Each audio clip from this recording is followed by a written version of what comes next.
Hi everyone, welcome back to another video. Time of year is we start to see a few daddy longlegs on the water. Now, I recently got asked a question, do you fish daddies in the river? Well, you do, because they're a terrestrial fly or a crane flies get blown onto the rivers as much as they do the lochs. And there's lots of patterns you could tie. I mean, there's piles out there. I'm going to show you this one. This was a favourite of mine at one time. It still is, like, I just getting the opportunity to fish them, because there is times in the year where you do see a few daddy longlegs around, or crane flies, but and there's other times you don't see them, very many. But it's always worth having 2 or 3 of these in your box. Now this pattern goes back a long way.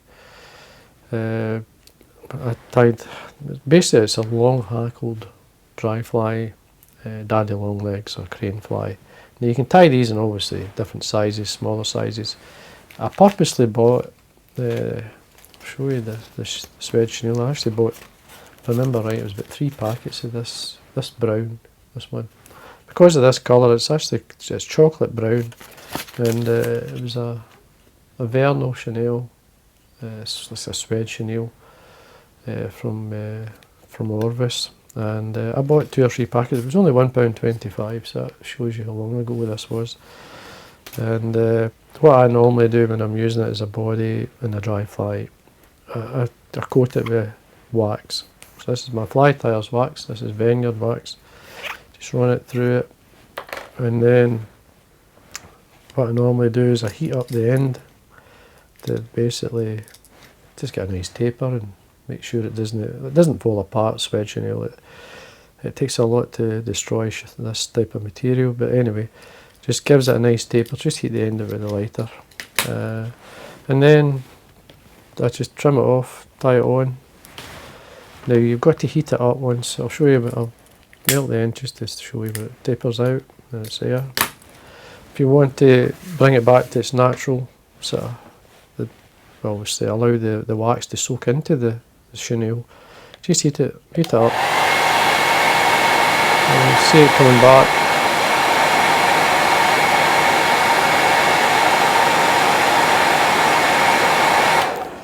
Now this is it's super waterproof now. It's coated with wax, it'll float forever. Takes a lot to sink it after that. I mean, you can obviously pull it below the surface depending on how you want to fish it.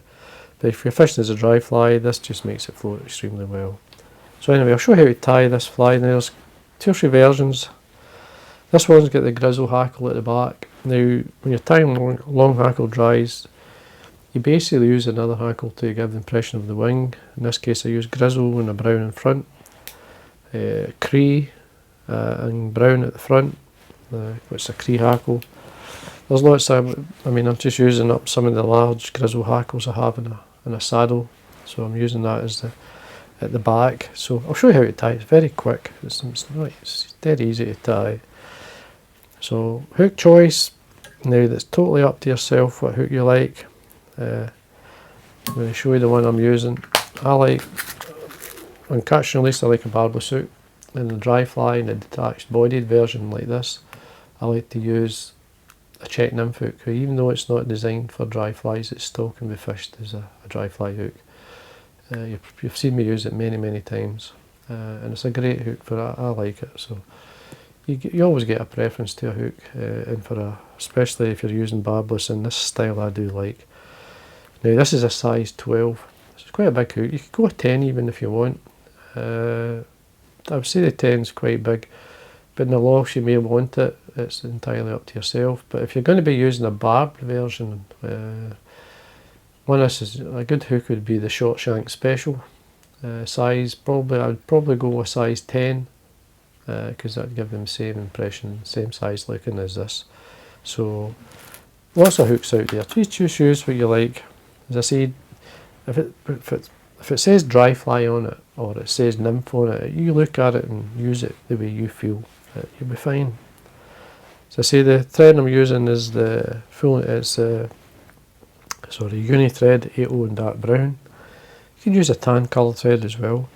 Body, I've got one sitting here, so I've just cut it off. I'll show you, I'll just take the one I just did. Body length, the daddy's a good inch long, so obviously make sure you tie that on. And don't be shy with it. Just come underneath with a wee kind of posting type turn, as I call it. Just locks it in. Cut it straight cut along the shank. Gives you a taper. Secure that in so it doesn't pull out. Got your pre-knotted pheasant tail legs. These are obviously, these ones, I think these are from Vineyards. I mean, this obviously speeds up. If you're going to tie these yourself, you'll have to sit down for a wee while. A good half dozen. Sure. Fish don't count, but anyway. Put 3 either side of the body.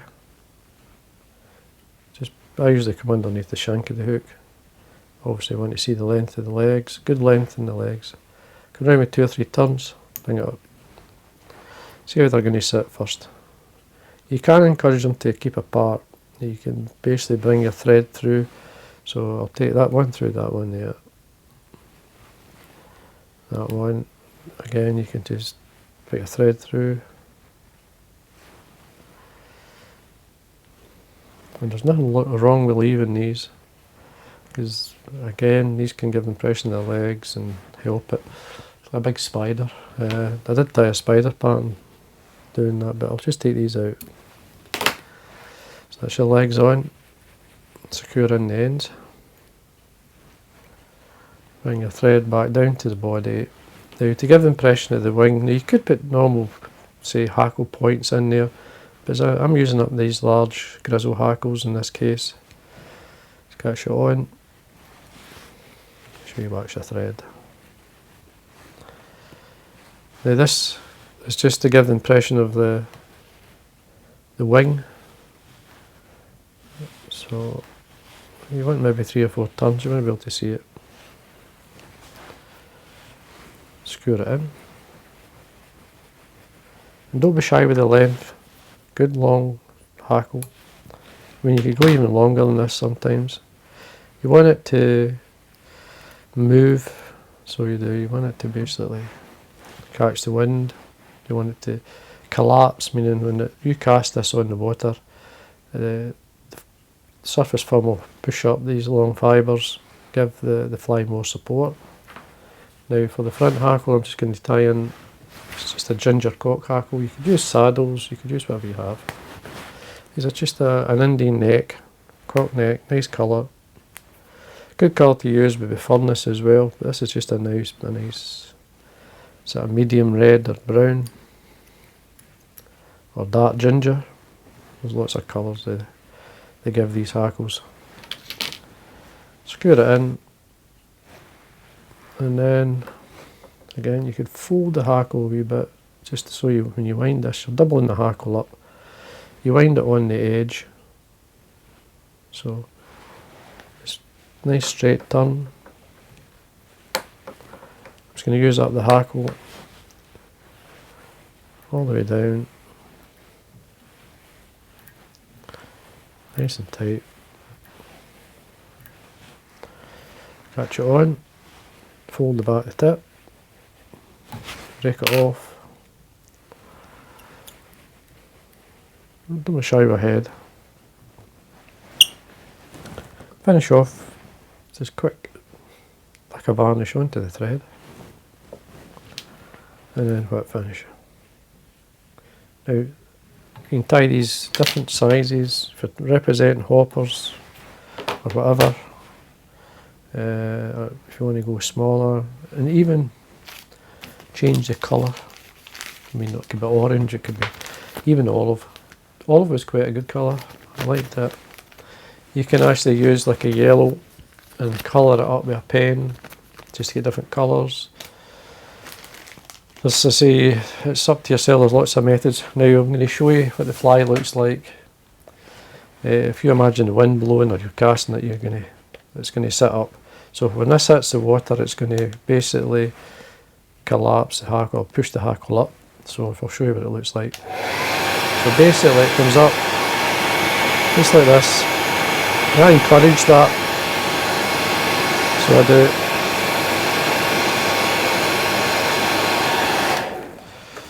So when I'm putting my floating on the fly, on my fingers obviously, I just rub it into the hackle. The body will float forever with the wax. You can put more floating on it if you wish, but to be honest with you, with the wax it'll just float and float. It'll support the fly, and a lot of movement in the long hackle fibres, and you'll catch all day with this. As I say, I like to fish this style in the river as much as I do in the lochs. You just give it a go. Simple fly to tie. As I say, try different hackles at the back. Grizzle's a good colour. Grizzle's a great sort of colour for supporting a bodied fly, even gnats and so on. And if you hold it up to the light, you can't see it here, but if you held this up to the light, mainly all you see is the shape of the daddy long leg, which is perfect. That's what you're looking for. So anyway, folks, I hope you enjoyed that, and again, thanks for watching.